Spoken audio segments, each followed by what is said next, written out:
All right, welcome everybody to another Friday night episode of Keto Rocks Radio.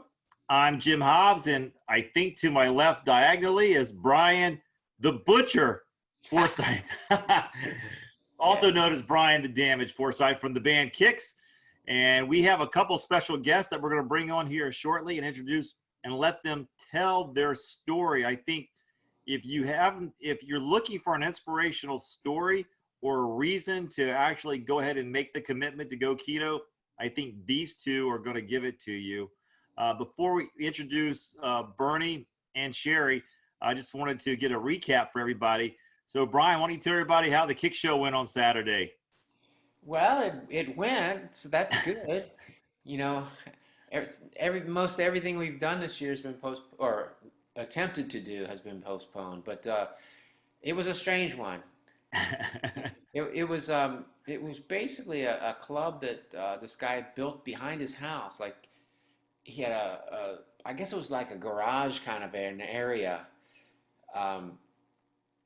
in behind his house. So he made it into like a nightclub, and normally he says he has country bands in there. So it's a small stage. It's a very small venue, and so we really had to squeeze in.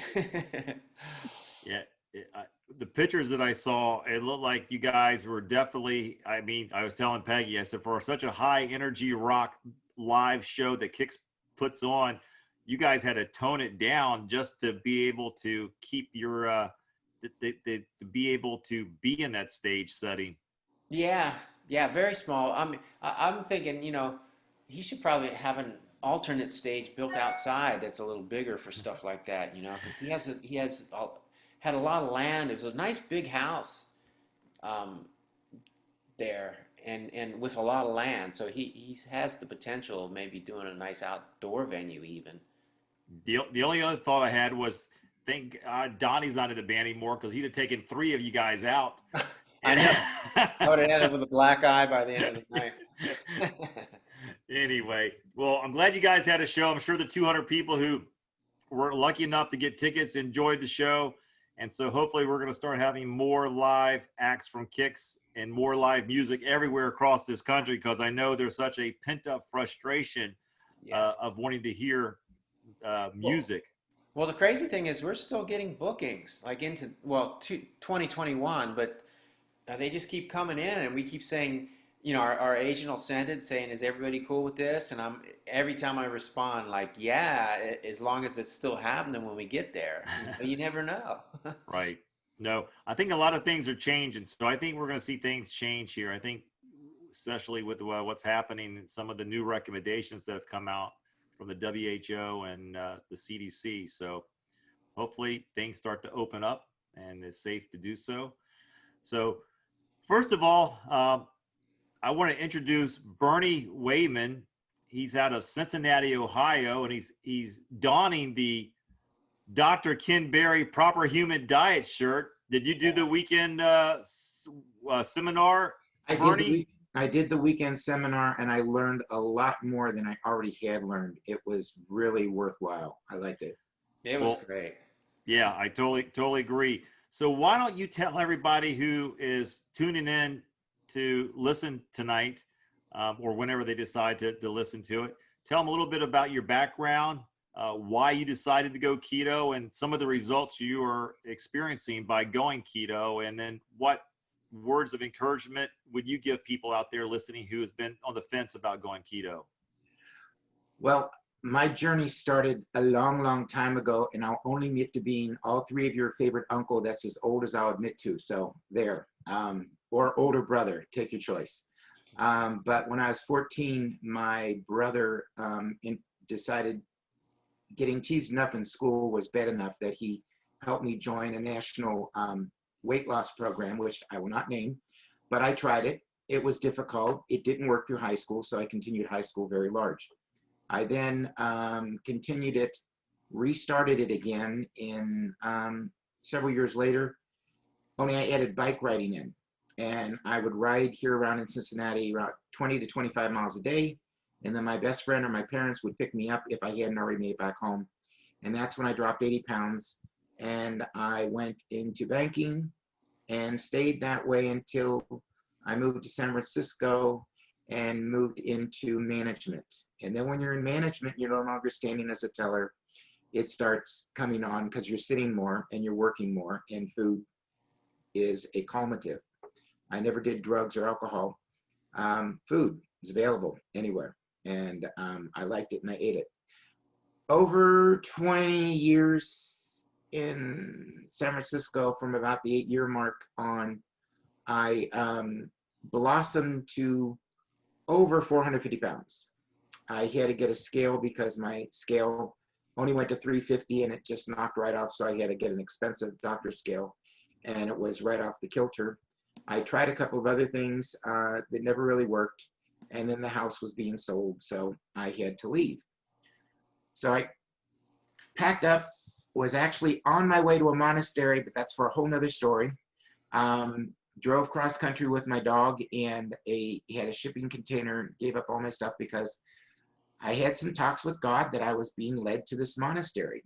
And when I get to my sister's house in Maryland to call up the monastery to say, I'm here, when can I come for my first visit? They said, we don't take anybody over 50. Oh, I gave up the house, 98% of my belongings, and just had a box of things. So now here comes the food again. I'm on the East Coast and there's lots of food. I come back here to Cincinnati and try out the church that I grew up in with my family, but left due to not nice church people, let's just put it that way, at that time. And the pastor walks from the front to the back to me during Peace Be With You to greet me. I'm going, okay, this is unusual. And I stay, and I get back, and instead of moving to the East Coast, I ended up finding a home here in Cincinnati and becoming an active member of the church, on the church board for 6 of my 8 years here, and buying a house. And the first year into it, I had these little wonderful, nauseating, shocking pains that radiated up into my neck and my heart and my arms. And I didn't know it at the time, but that was heart attack number 1 in October 2013. Between that and November 21st, I had 3 more, with the 4th one being on November 21st. That was the one, when I got to the hospital, I heard that was when they told my adopted sister and brother-in-law that was a widowmaker one, had I not gotten in there. The pastor who greeted me was sitting on my couch 2:30 in the morning with a friend of mine screaming, go to the hospital, go to the hospital. And I was over 341 pounds at that point, and then had to wait for my enzymes to go down because they couldn't do stints. They needed to do what we have now named a 5-way bypass, a Cincinnati bypass, 4 coronary and 1 arterial. And it was interesting because during rehab after that, I was eating what they said. It was the Heart Smart and the diabetic diet. I was not getting energy. I was not having energy that I had. Well, okay, it's the age. And I'm going, this doesn't make sense. Well, that took for 4 years. It just didn't make sense. This wasn't working. I kept talking to my doctor. I'm tired. I'm fatigued. Well, eat less, exercise more. The classic things that were in the Heart Smart diet. Low fat, no fat, high carbs, fruit. Okay, wasn't working. Then I went to one of my church kids' graduation parties and was outside talking to one of my other church kids' stories and realizing that her relatives had passed an aunt and uncle a week apart due to heroin overdoses. Believe it or not, that conversation hit me that sugar was my heroin, sugar in any form. And I didn't know what to do. And I heard about the movie, The Magic Pill, on Netflix. And that introduced me to ketogenics. And I started looking up stuff, and I found some cookbooks, and then I found Dr. Berry. Going, cookbooks and Dr. Berry, who's this guy telling me that I can afford this on my budget? And God bless him, I started with the eggs at Aldi's, 66 cents to $1 a dozen. Bacon at Costco, that's affordable. And sour cream and cream cheese, everything that was all affordable. However, Kerrygold butter, I will give them a plug, has been the only butter I own now for the past 2 years and 6 months. I eat it plain because it is truly a delicious delight. Mm-hmm. Okay, so It took a while. I dropped a big chunk of weight right away. But I won't say what brand the doctor it was, but both of the doctors I had at that time kind of poo-pooed it that I will always be on this medication for the rest of my life. And the one doctor poo-pooed it like, yeah, you can go off it. It was really, really demeaning.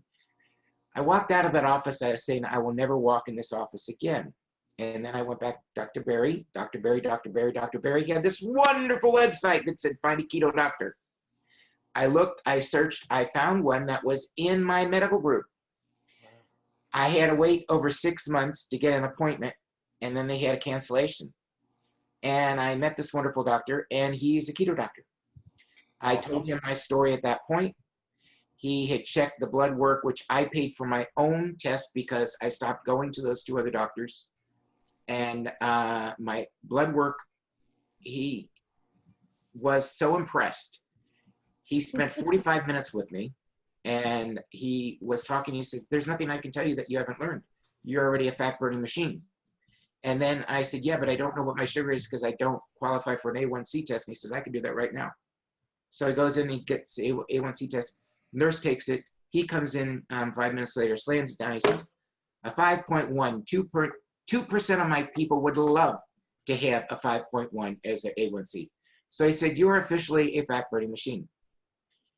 In the process of starting in May of 2018, within 1 week, I had my balance back in the shower. Within a month, we were in high hay fever season. I was able to sing. My singing voice, which I hadn't used for many, many years, was back, that I was able to sing in my church 6 times now, a soloist, and once with the choir, which is a blessing that I couldn't believe, and also got me to be in a choir that was supposed to perform in Carnegie Hall last March, but that was all shut down due to COVID, which is where I caught COVID, which was one of my other stories in there. Had I been the morbidly obese heart patient without any keto in me, there would be no Bernie on Dr. Berry's side. Bernie would have been gone. I had it from March 14th till mid-May. And when I told my current doctor in a video conference exactly everything, his face jaw dropped. And he said, let's get you in here for the antibody test. I had the antibody still in July. So I can survive keto at this size and with repaired interior work from arterial, the disease that they say everybody's got. Well, I found out from another doctor that when you get rid of the inflammatories, those things in your veins that clog them up do go away because they dissolve, because you're no longer adding to them. I will admit, during the COVID lockdown period, I ate like I was going to die. I went off the kilter. I went off keto. Don't recommend it for anybody because my body was screaming at me, this is no longer good. And since this is going to be seen by keto people, I will just share bluntly, it was like sandpaper going in and sandpaper going out, case closed. So 90 days ago, I had another come to Jesus talk with myself, that God still has me here for a reason. I'm supposed to keep getting healthier. And I finally got onto my Airdyne bicycle, and now I'm on day 92 of consecutive bike riding. And this past weekend, I celebrated my 85th day by treating myself to Ohio caverns and hiking the caverns for an hour underground and doing all that exercise. I've even done 2 times where I was so happy I was done with my exercise first thing in the morning that I celebrated by mowing the lawn. You cannot believe, as I'm telling this to you guys and knowing other people are going to see this, I can't believe I just shared that with you, because that's not the old me. That was the 40 years dieting. Oh, I've lost this much. I'm in this new size. I will have the ice cream. No, I make my ice cream. There's now keto ice cream. There's ice cream where you have 1 portion or the container, and then that's it for 2 to 3 to 4 weeks. Okay? I eat 1 meal a day now. And, well, how do you do that? You get, nope. I've got lots of storage here.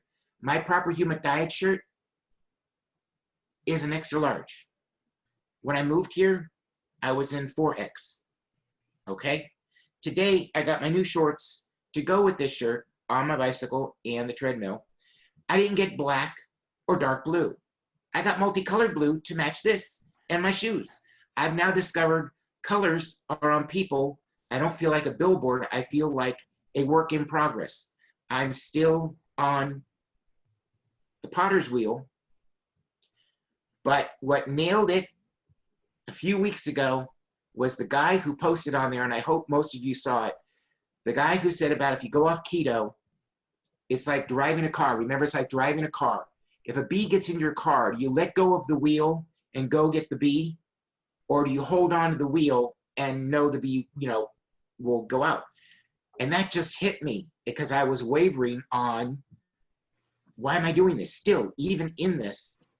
And it was basically, I wrote him back. I said, yep, I have gotten rid of the wheel and wrecked the car trying to get the bee. Now I calmly wind down the windows and let the bee fly out and hold onto the wheel. And I can truly say I'm proud of myself because this isn't a diet. This may be technically a diet of lighting. This is a change in my life that there's a favorite cookie here from a wonderful bakery, a spiced molasses cookie, which is my uber kryptonite. It was at the store where I was getting good food from, Jungle Gyms. I have no plug in them, but it's one of the best grocery stores ever on the planet. And I walked by to see if they were there, and I had the money to get them, and there were 3 packets of them. And I stood there and I looked at them, and it was less than a minute for me to realize my taste buds were thinking about the sushi that I was appropriately going to eat and eat, and my kombucha made with artificial sweetener that was going to go with that. And I left the store with those 2 items, the sushi, the thing. I have found that rice from quality sushi making places does not upset me. And I have it maybe once a month sushi, but I did find another sushi restaurant that now it rolls it without the rice, and it's half price sushi. So now I can have seaweed wrap sushi whenever I want. Well, when my budget allows. But I passed that double kryptonite test because it did nothing to my taste buds. My taste buds are tuned into salt, vinegar, and water. Water, water, water, water, water, water, water. I have learned I have to have a lot more fat than I'm used to because my brain for so much of my life was low fat, low fat, low fat. But when I triple the cream cheese when mixed with something, or when I double the butter, when I fry a steak with lard and put butter to melt on it, I'm full. Mm-hmm. As in full the end. As in full till 18 to 22 hours later eating again. So yeah, it does take this thick brain to get through. It's not to get into one size. This is my life to have me around for a lot longer. Well, Bernie, I would say congratulations for you now living the keto lifestyle, and more importantly, having the testimonial of how important it is that you made the switch to a keto lifestyle, because as you know, it probably saved your life. It did with the COVID expressly, and I have not had one chest pain in over a year and a half that was anything related to heart whatsoever. And that is the biggest joy, because simple things, it's not to wait to lose this. I'm a single person in this house, but I have a beloved church family who's been rooting for me this whole time. And getting out of bed and breathing while you're doing it, getting out of this couch without doing, no, when I'm over, I'll push away the desk and I'll just get up, having your balance when you live alone,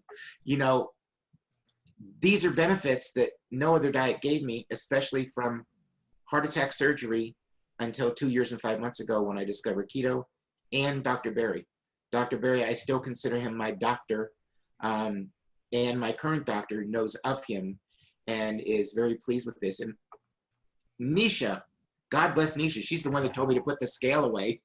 My scale has been on the top shelf since December because, I didn't lose. Well, no, but you can't see him now. But I've got my knee to my ankles back from my bike ride. It's now my bicycle thigh from when I was younger.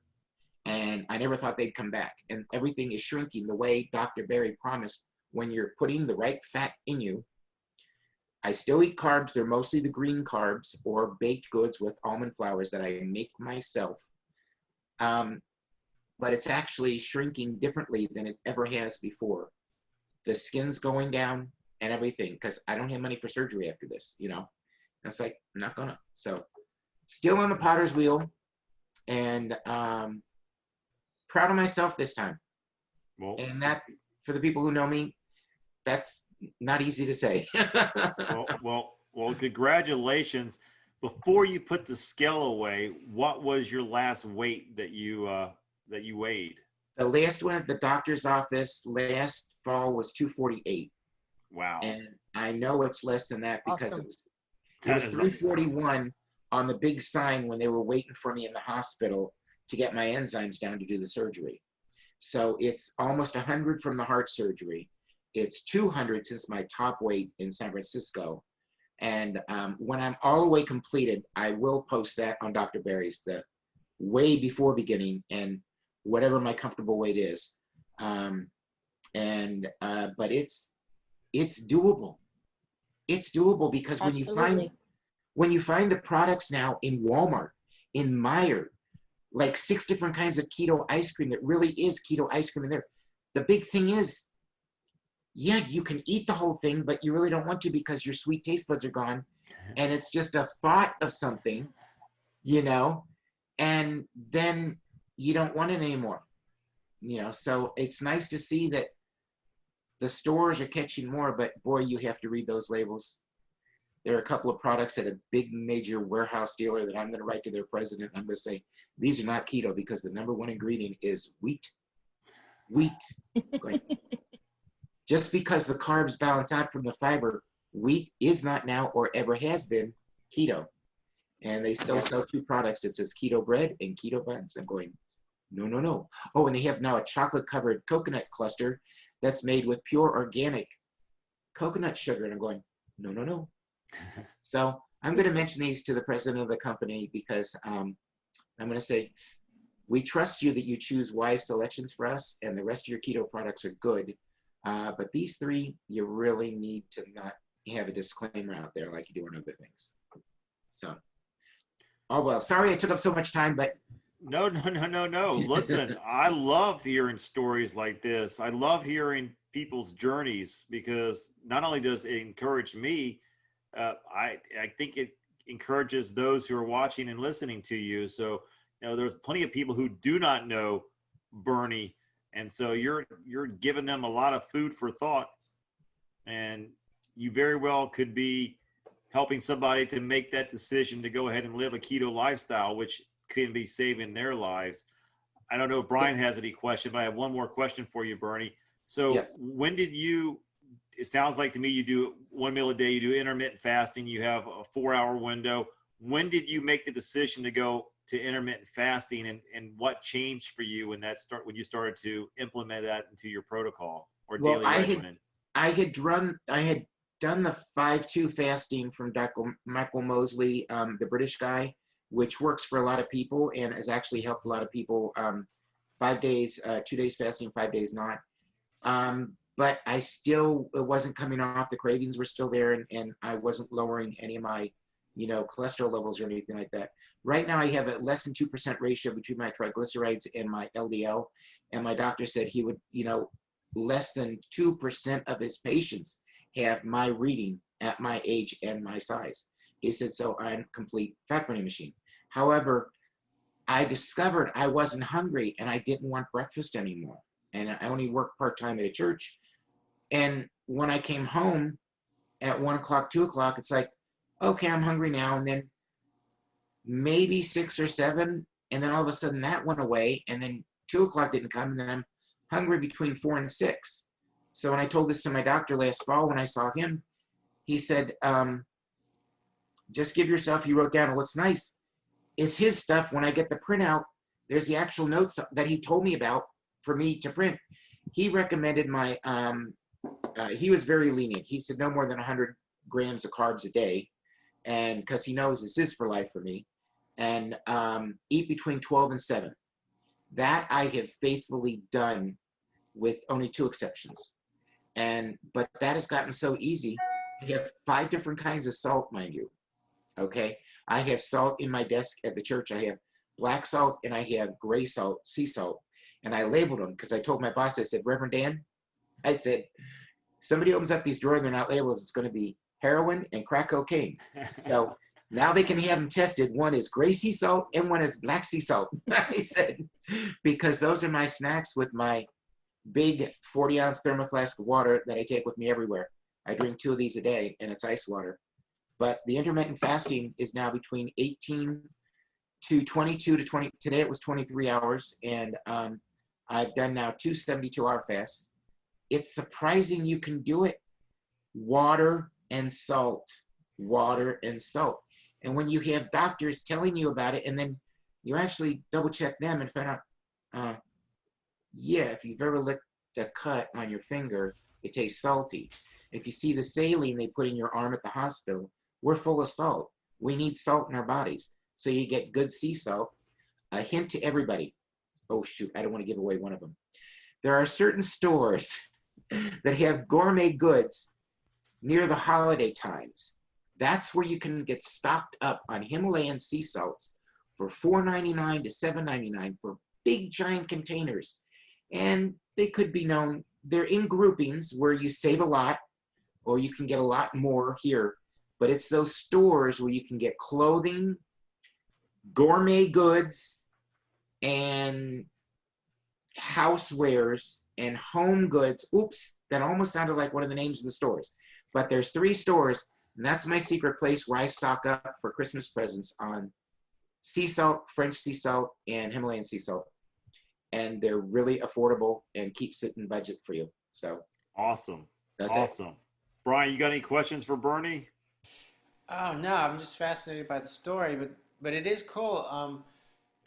Stories like this, they just you lead by example, and it's like proof that this works. There's no denying it, and that's the cool part about this whole thing.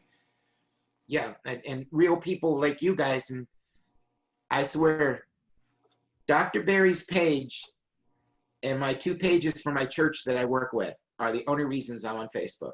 And I don't care who knows that, because Facebook has gone away from what it used to be.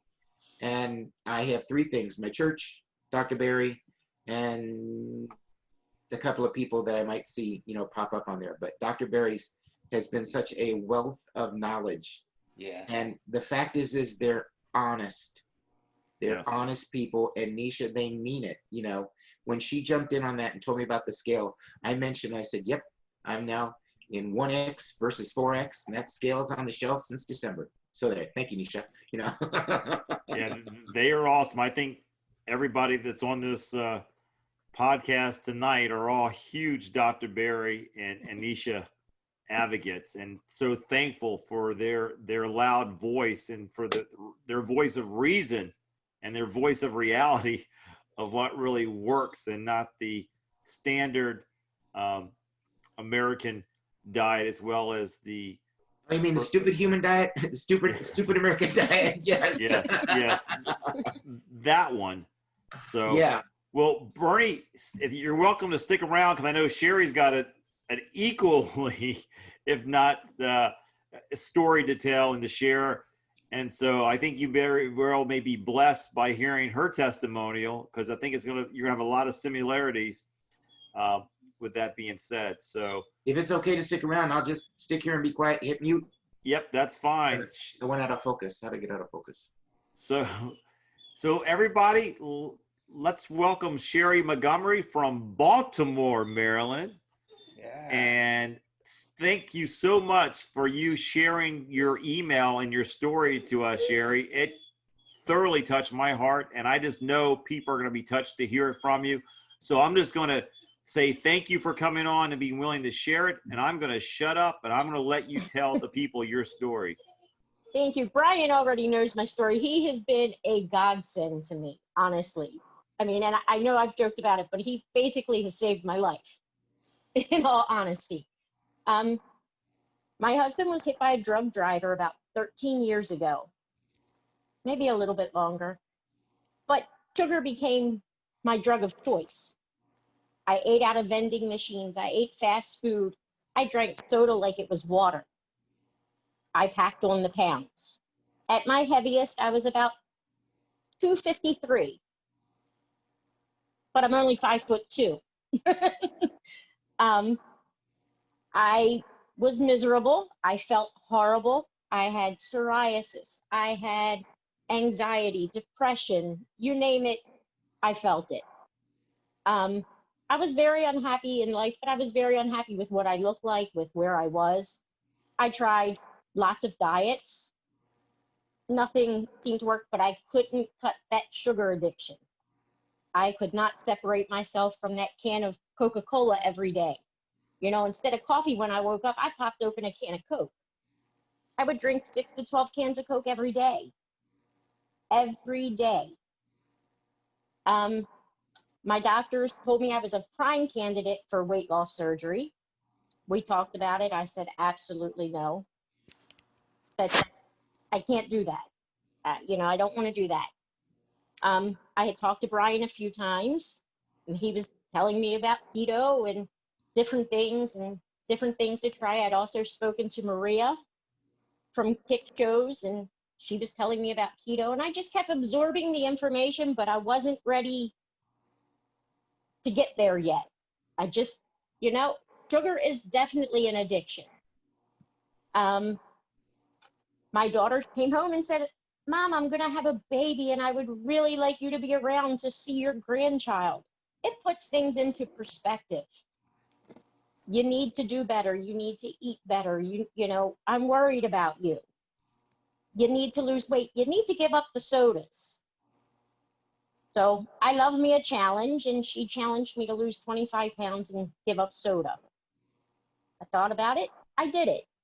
And I was like, okay, but this isn't, I'm not losing weight. You know, I gave up the sodas, but I wasn't losing weight. I still felt horrible. Doctor was on me about my cholesterol. He told me that I was borderline diabetic. You know, what are you going to do? Eat yourself to death. But the more he said this, the more frustrated I become. I didn't want to diet anymore. I didn't want to try because it wasn't working. In January, I spoke to Brian. Brian gave me some good advice. I watched Dr. Berry. And January 12th, I decided no sugar, no breads. Let's give this a try. Within 2 weeks, I felt different. I felt more energetic. I was sleeping. I was like, things were really different. And it was only 2 weeks. And I was like, well, if I feel this great in 2 weeks, I can only imagine what it's going to feel like in a month. It was my encouragement. And of course, I kept sharing my story with Brian because it was encouraging for him to say, great job, you know, you're doing it. You know, have you tried this or that? He was sharing different products for me to try. He was a wealth of knowledge and definitely helped keep me on track. I started January 12th. By April 25th, I was down 46 pounds and felt better than I had ever that I can remember.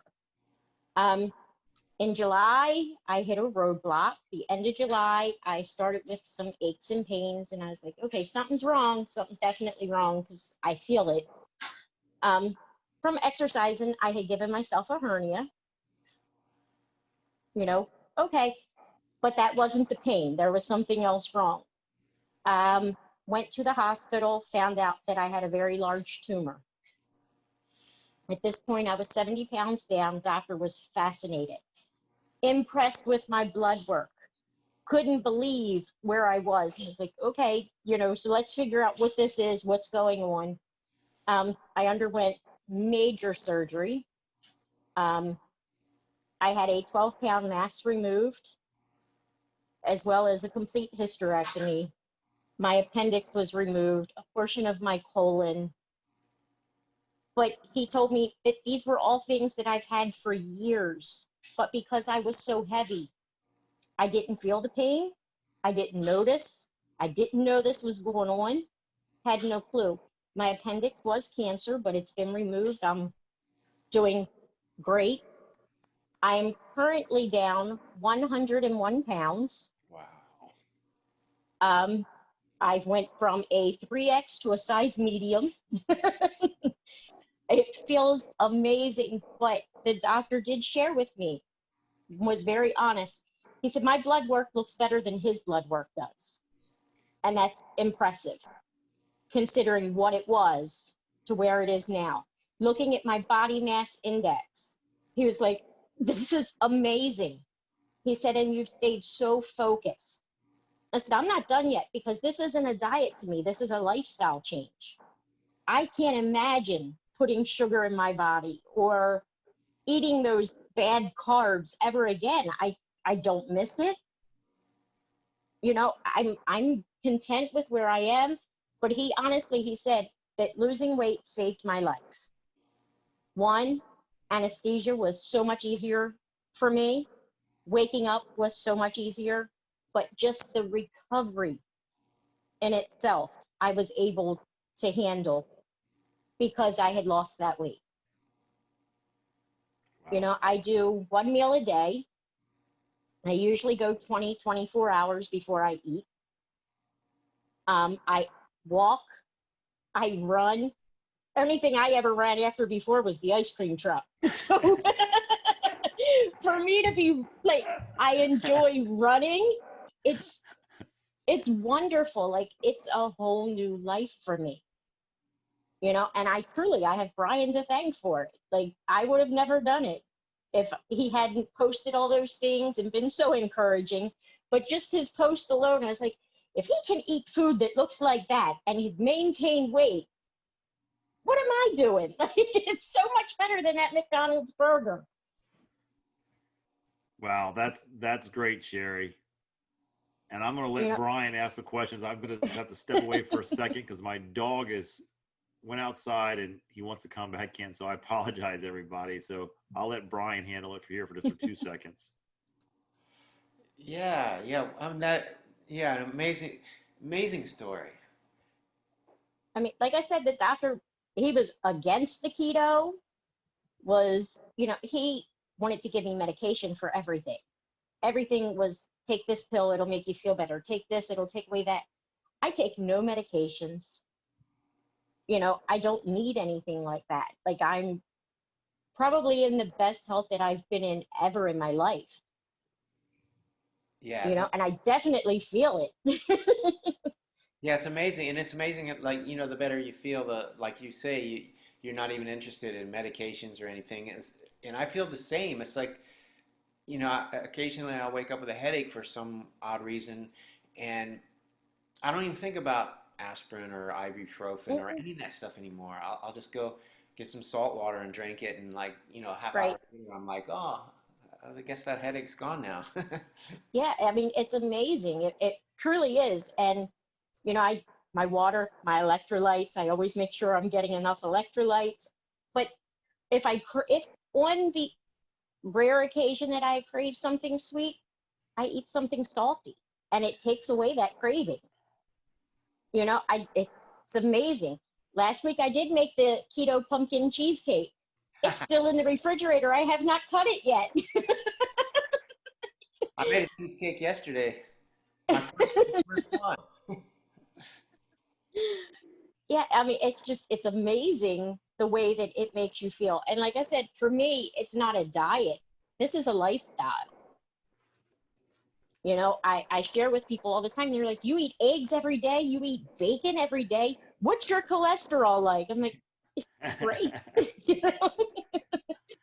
And I'm never hungry. The one meal a day is more than what I need. And I only eat until I'm full. Yep. That was the other thing. People will, no, you got to clear your plate. No, I eat until I'm full. Once I'm full, I don't want anything else. That's awesome.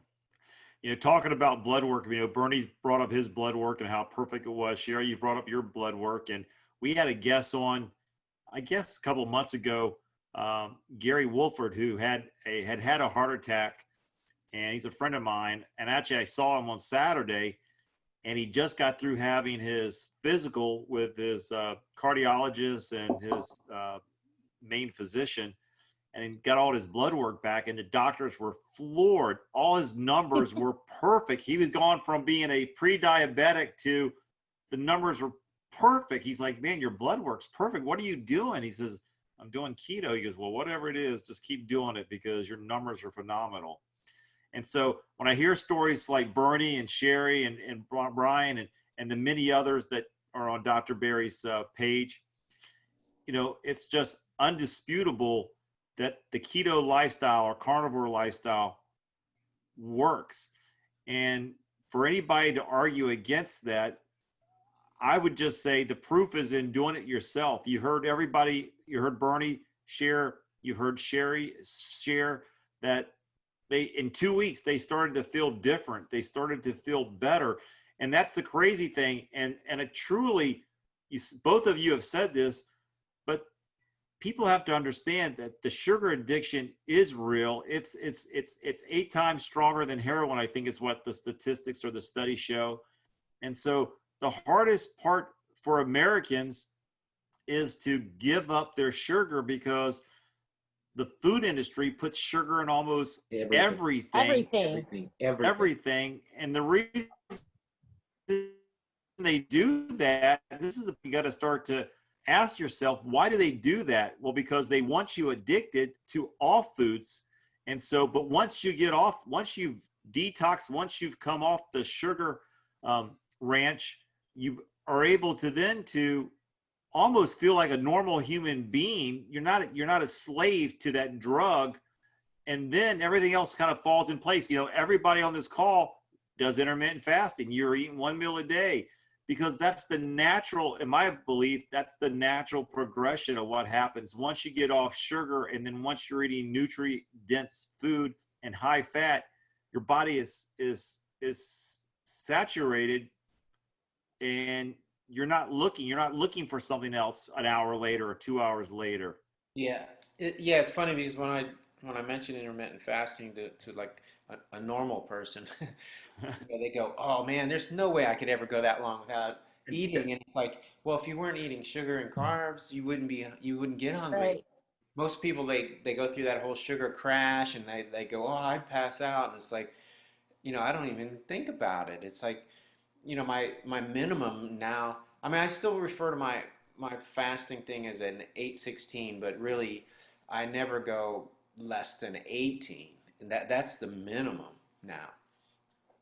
I will say, while I was recovering in the hospital, the clear liquid diet that they want you to have made me feel like crud. I was so sick. I was vomiting. I mean, and they thought, oh, it's the anesthesia. I said, no, it's the sugar you're putting in my system. I cannot have these things. I do not want these things. Give me some broth. I will drink the broth, but I don't want this artificial sweetener because it affects your body the same way that sugar does. And my body doesn't break it down like a normal person because I don't put it in there. And they were feeding me Jell-O, and they were feeding me diet soda, and they were feeding me fruit juice. And I said, can I have a cup of black coffee and a bowl of chicken broth or beef broth, something? And they just looked at me, and I, start telling them, I don't do this and I don't do that, and I'm not putting this in my body. And the one nurse says, are you a dietitian? And I was like, no, I'm just filled with knowledge about my body and what works for me and the proper human diet. And what you're giving me is not going to help me recover. Good for you. Good for you, Cherie. I love that response. That was a really, really tough thing because they were making me sick, like literally making me sick, giving me sugar. We got an email this week from a listener who talked about how can we correct the school diet for our children. Like, you're sending your children off and the diets that the food they're being served for lunch. How do you correct that? And so I actually did some research. I actually, if it's probably on our last podcast, I replied back with that information that I found. But you bring up a very good point, Cherie. We have to be our advocates for ourselves, but we also have to be an advocate for our children.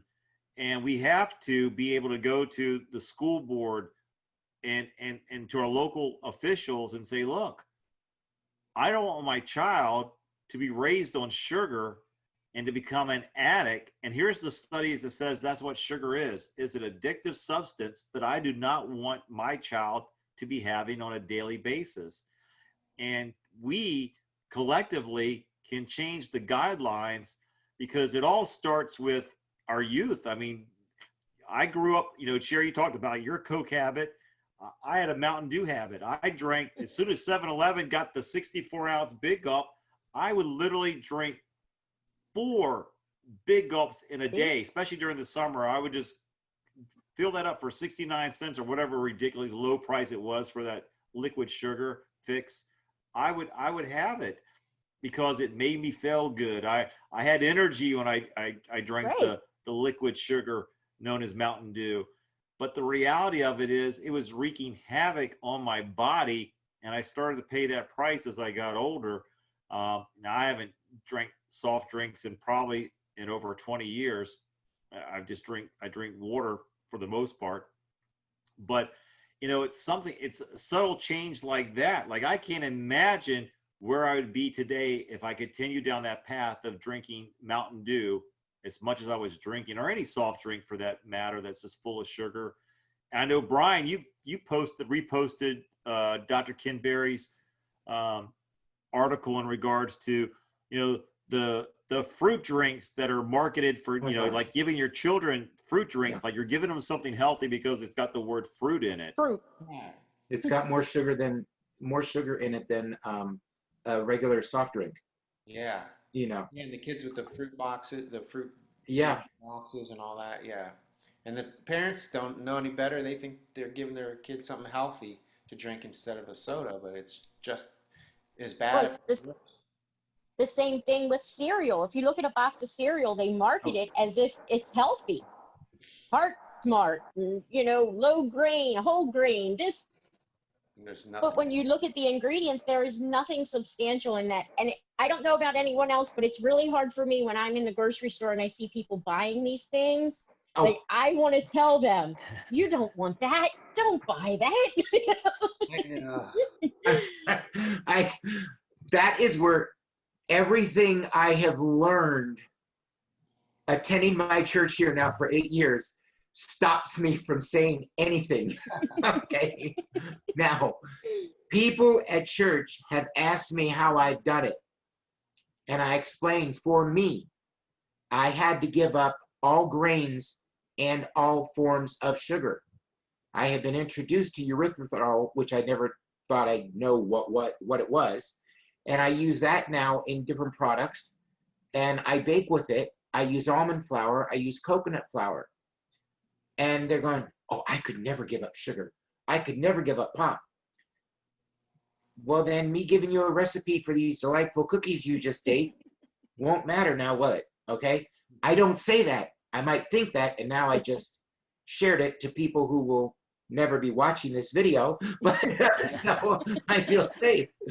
But when you said about Coke, my mind, and you were telling me how many you were doing, when I was a driver before I left San Francisco, I was up to 2.5 2-liter bottles of Coke a day, full Coke, not Diet Coke, full Coke, because I bought them $1 a piece, and I would buy 5 at a time, and it would last me 2 days.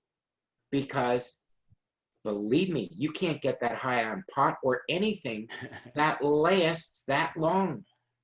Right. But I will share one thing, because it sounds like everybody's a bacon lover here. Oh, yeah. Oh, yeah. Okay. I tried something because I like recipes, but I also like what tickles the tongue the most. If you can get all the taste buds going at the same time, I remember those recipes. I thought once I weighed the pound of bacon after I baked it in the oven. It comes up to between 4 to 5 ounces of cooked bacon. Now, I've just given up that hot lard that I'm not going to consume right now. So I said, okay, I don't want to make another package of bacon. Let me eat this. I'm going to try something. I melted some Kerrygold butter, and I sat here, and I dipped my bacon in Kerrygold butter. I kid you not. It was amazing. It was absolutely amazing, and it was the good quality, thick sliced applewood bacon from Costco. They go between two different brands, but it's the uncured. The little amount of sugar in there, even Dr. Berry said during the processing, is not going to kill you because it's part of the processing of the smoking, and it doesn't really react like sugar in other products do. So I bake that. Now my mouth is watering. It's like I'm thinking about that. But I will probably have that Saturday now this weekend because I have both the Kerrygold in there. But I just sat here and I felt like royalty. And I said, it can't taste any better than this, is bacon dipped in Kerrygold butter. Until I started frying my ribeye steaks in lard from the local butcher. I not only fry it in the lard till it's the right temperature, and it's pretty rare, but the right temperature. Then I put Kerrygold butter on top and let it melt when I serve it to myself. It's like, and then sometimes I feel stuffed because of the fat content. But those are the days I end up not eating then for 24 to 26 hours. It's true, I can't afford the ribeye all the time, but like you, I eat till I'm full. And then if it smells good, I wait 20 minutes for a second portion. And usually that 20 minutes never comes because my brain has said, you're full, no more, and I put it away. But yeah, it seems, yeah, it's, nobody ever asks you to get it on the scale at the checkout light, do they? You know, or at the bakery. They're glad to see you in the bakery. They're glad to see you at the drive-through for the sodas. And yeah, the 64-ounce gulp, that was one of the best bargains because they made, and did you notice how they made that fit into your car holder? The bottom, go down to that bottom so it actually fit there. You know, absolutely. it was like an armrest. But no, it's water, or like I said, San Pellegrino, which is on sale at Costco when I run out of it. But you mix that with your favorite balsamic vinegar. You've got vinegar, only about a shot glass worth of it, and you've got this wonderful fizz that you've got your favorite vinegar in with this fizzy water. And I have that maybe once or twice a month just for the fizzy and like a treat on a Saturday night. But diet soft drink, nope. Regular soft drink, nope. It just doesn't work anymore. And I'm fat adaptive, which is really cool. And but no, you guys, this has been an honor to be asked to it. But I never would have met you guys had I not met Dr. Berry after watching The Magic Pill. And well, we are truly honored to have you on, Bernie. It's like we're truly honored to have Cherie on there. And more importantly, I think your stories carry so much weight because what you've been through. So somebody who's watching this and it's been, maybe I'm going to do keto. Maybe one day I'm going to do keto. Your story may be the difference of them going ahead and trying it. And like Brian says, just do it for 30 days. You know, if you're not feeling better after 30 days, go back to whatever you were doing. But truly, I believe that by going truly keto for 30 days, you are going to feel different. You're going to feel better, and you're going to have a renewed lease on life. And I can truthfully say the Dr. Berry's Affordable Keto, where he tells you, and he tells you about the potted thing, the Vienna sausages, the Spam, bologna. There are times I just got wonderful olive loaf because the ratio of fat in it, and there's no fillers, there's no gluten, there's no preservatives. It will be bad if it's not eaten in 3 days. Plus the olives, it's 30% more than the protein. It's like the perfect keto food right there. So I'm not one of the people that can afford the salmon that's harvested in the moonlight, you know, from the ponds, or the fatted calves down the thing. Mine is affordable ribeyes from Costco at $9.95 a pound. And that's where I can afford my Kerrygold and the bacon there. So yeah, find a friend who's a member of Costco. You can stock up there, but you find out you're not eating that much anymore because you eat till you're full. And so it really, at first I thought I couldn't afford it, but now I'm having more pocket money and using it to go to Ohio Caverns, you know, for fun. And another thing, I don't celebrate with food anymore. It's not, let's go out or we'll meet here. It's like, let's go take a walk. Let's go here. Or, okay, if you want that meal, I'll plan my day for when you can eat, when you eat your meal. But no, I don't do the let's go out to eat for it. No, it's like, let's go fill up gas in my car. To me, that's what it is now. It's fuel to burn the extra fat on me. Oh, and I got my first muscle now ever in my adult life because Good it's the for Airdyne you. bike. And I'm going, what's this going here? Because everybody else I know from church, it's hanging down. It's like, no, it's not. It's going up, So it's like, okay, fine. I can live with that. So You are a lean, mean, fat burning, muscle making machine, Bernie. and no longer morbidly obese, thank God. Absolutely. Wait, before you wrap it up, I wanted to ask Brian. So Brian, how did your cheesecake turn out? It turned out pretty good. I used pork panko for the crust because I don't use any Ew. any of the Almond flour. yeah. I even though I have some up in the cabinet, I'm just not. I'm just trying to avoid that kind of thing. So I'm trying to keep it closer to carnivore. But the pork panko worked really well. Just mixed it with some cinnamon and what I put in there. I did use some of that Swerve brown sugar substitute, which it worked great for the crust. But and then I used sour cream and cream cheese for the cheesecake, and then I took some. I bought some of that raw heavy cream, and I put a little gelatin in it and whipped it up and spread that on the top. So it was like this. It was so good. I So topped if you mine already with blanched almonds. What'd you say? What was that, Sherry? I didn't hear you. I topped mine with blanched almonds to give it a little something, but I did the pumpkin cheesecake. Yeah. Yeah, the pumpkin sounds good too. I made the Death by Chocolate cheesecake, which uses the real cocoa powder. And yes, I do use the almond flour for the base, but it ends up tasting like an Oreo cookie with chocolate mousse and then chocolate ganache on top. And nobody could believe at my church's wine and chocolate evening, they couldn't believe that it was sugar-free. And it's like, that's because it's high fat.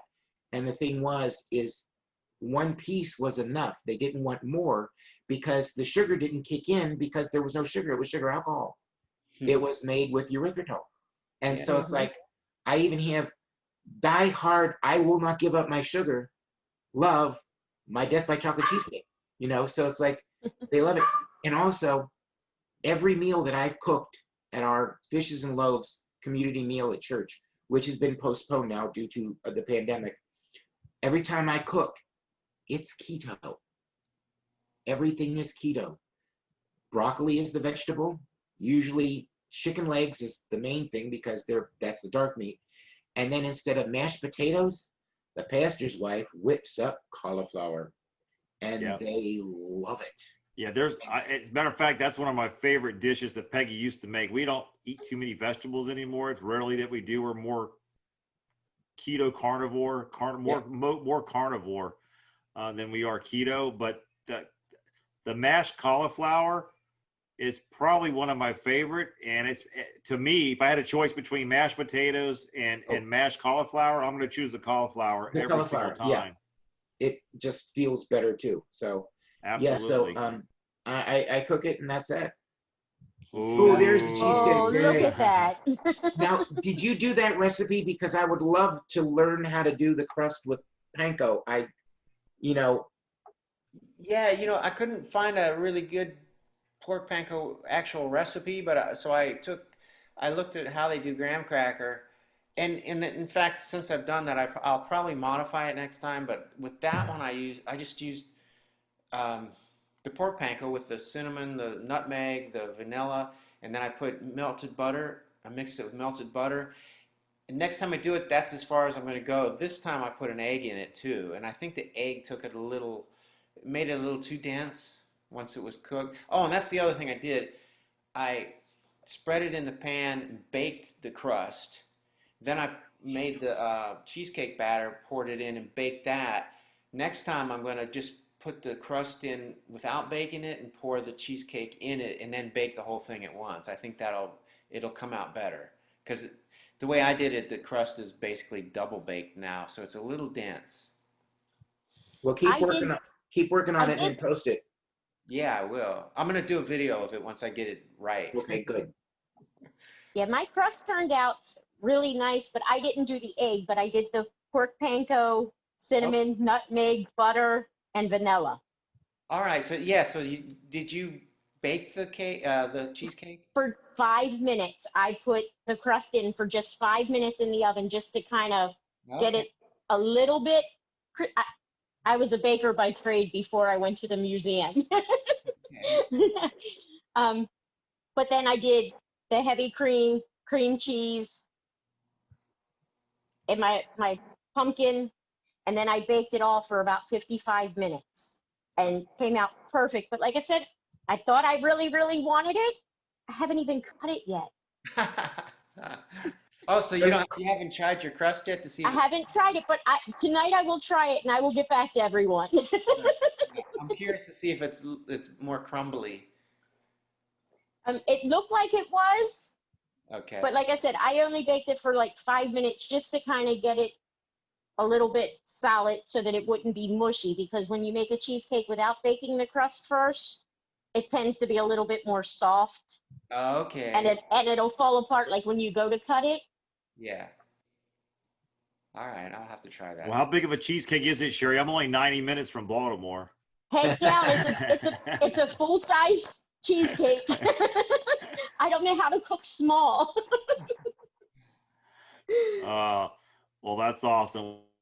It's that time again where it's time for us to say goodbye to everybody. But I want to thank you, Bernie, for joining us, and Cherie for joining and sharing your story. It's truly, I mean, it excites me, the fact that we got people who are just normal people out there who are living an extraordinary lifestyle just because of what they changed and understand that food is fuel, and the fact that that difference that it can make in your life going forward, it's just, it brings joy to my life. And the fact that people are hearing this for the first time, hopefully it'll bring joy to their life. And literally it is a life-changing decision once you realize that food is fuel, and that if you put the right fuel in your body, the outcome will be drastically different for you. So thank you all for joining us tonight. And I'm going to let Brian say the last words as always. Eat your meat. Have a great week, everybody. We'll see you next Friday. Thank you. Bye-bye. Bye-bye.